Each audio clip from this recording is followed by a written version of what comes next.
Hi అండి, అందరికీ నమస్కారం. Welcome back to my channel. ఈ వీడియోలో ఏపీ ఉద్యోగ పెన్షనర్లకి 12వ పీఆర్సీపై శుభవార్త అండి. 18% ఐఆర్ జూలై 1న ప్రకటన. పూర్తి వివరాలు వీడియోలో తెలుసుకుందాము. వీడియో ఎక్కడ స్కిప్ చేయకుండా ఎండ్ వరకు ఉన్నప్పుడు పూర్తి ఇన్ఫర్మేషన్ అర్థమవుతుంది. అలాగే వీడియో నచ్చినట్లయితే లైక్ చేయండి.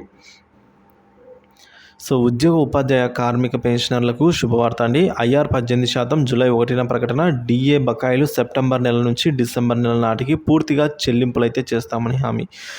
Doctor Manmohan Singh retired IAS అధ్యక్షతన 12వ పీఆర్సీ కమిషన్ ఏర్పాటు చేస్తూ ఉత్తర్వులు జారీ చేసిన సంగతి తెలిసిందే. ఇది ఉద్యోగ ఉపాధ్యాయ పెన్షనర్లకు గుడ్ న్యూస్ అండి. ఏంటంటే 12వ పీఆర్సీ కనుక అమలు జరిగినట్లయితే శాలరీలు మరియు పెన్షన్లు భారీగా పెరగడం ఖాయమని చెప్తున్నారు. అసెంబ్లీ జనరల్ ఎలక్షన్స్ అయిపోయాయి. కొత్తగా ఏర్పడినటువంటి ప్రభుత్వంలో ఇప్పుడైతే మనకు ఈ 12వ పీఆర్సీ త్వరితగతిన అయితే అమలు అయ్యేదానికి కసరత్తు ప్రారంభమైంది. అది త్వరలోనే పీఆర్సీ పైన ప్రకటన కేవలం 13 రోజుల్లోనే అయితే రానుంది. ఉద్యోగ ఉపాధ్యాయుల పెన్షనర్లకందరికీ కూడా ఆశించిన రీతిలో ఐఆర్ ఉద్యోగులు మరియు పెన్షనర్స్కు సంక్షేమే ప్రభుత్వ సంక్షేమంగా నూతన ప్రభుత్వ ప్రకటన అండి. కావున ఉద్యోగ ఉపాధ్యాయుల పెన్షనర్లకు పీఆర్సీ ఆలస్యం కాకుండా అమలు కావాలని అయితే కోరుతున్నారు. ఇక 12వ పీఆర్సీ కమిటీ సంబంధించిన జియో నెంబర్ 68 ద్వారా అయితే విడుదల చేయడం జరిగింది. దీనిలో భాగంగా ఐఆర్ 27% నుంచి 30% ఇచ్చి పీఆర్సీ అమలు చేయాలి. ఉద్యోగ ఉపాధ్యాయులు అయితే పెన్షనర్స్ ఈ మేరకు కోరడం జరిగింది. ఐఆర్ అనేది 27% ఇచ్చి ఉన్నారు. ఇప్పుడు 35% అన్నా ఇవ్వాలి అని చెప్పేసి ఇక 18% ఫిక్స్ చేసినట్టు అంటున్నారు. ఆర్థిక భారం ఎంత పడనుందంటే ఎప్పటి నుంచి ఎప్పటికీ ఆర్థిక భారం ఎప్పటికీ అమలు అవుతుంది అనేక అంశాలపైన చర్చ అయితే చేయాల్సి ఉందండి. 12వ పీఆర్సీ అనేది 5 ఏళ్లకు ఒకసారి నిత్యం ధరలు పెరిగే ఆధారం చేసుకొని ఇవ్వడం జరుగుతుంది. 12వ పీఆర్సీ అమలుకు కమిటీ వేశారు. ధరల పెరుగుదల ఆధారంగా ఫిట్మెంట్ ప్రకటన అయితే ఉంటుంది. ఏపీ ప్రభుత్వ ఉద్యోగ పెన్షనర్స్కి 12వ పీఆర్సీ బేసిక్ పే ఎంతనో ఇప్పుడు చిటికలో తెలుసుకుందాము.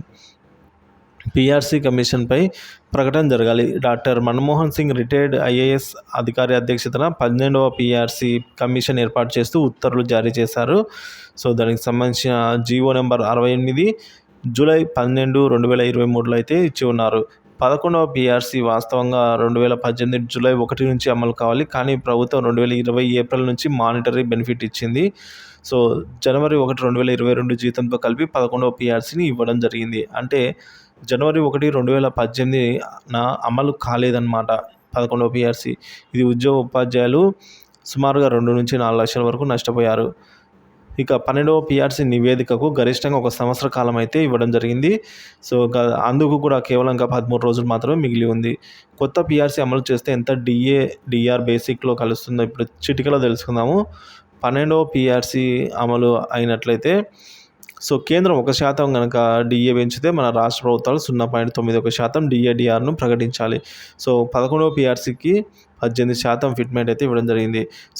డిఆర్ ప్లస్ ఫిట్మెంట్ మొత్తం కలిపితే కొత్త బేసిక్ అనేది రావడం జరుగుతుంది.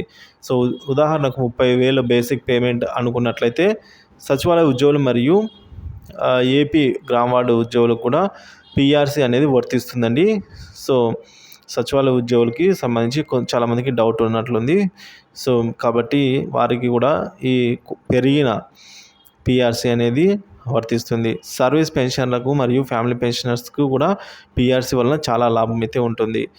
బేసిక్ పే ప్లస్ 30.03 ప్లస్ 18% అనగా 30,000 బేసిక్ ఉన్న వారికి 5,400 రూపాయలు అదనంగా పెరగడం జరుగుతుంది ఈ కొత్త పీఆర్సీ వల్ల.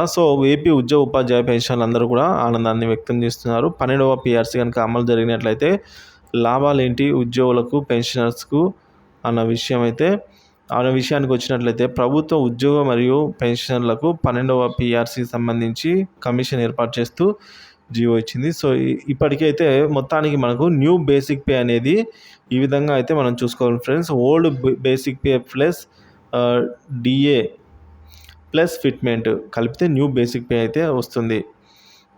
ఇక దీని ద్వారా హెచ్ఆర్ఏ కూడా పెరగడం జరుగుతుంది. హెచ్ఆర్ఏ అనేది పెన్షనర్స్కి వర్తించదు. పీరియాడికల్గా ఇంక్రిమెంట్ కోసం కొత్త బేసిక్ పేని బట్టి పెరుగుతుంది.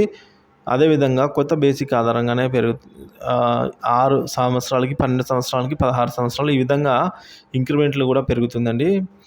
పెన్షనర్స్‌కి సంబంధించి అయితే ఎవరికైనా అడిషనల్ క్వాంటమ్ ఆఫ్ పెన్షన్ వర్తిస్తుందో వారికి కొత్త బేసిక్ ఆధారంగా ఏకీపీ అనేది వస్తుంది.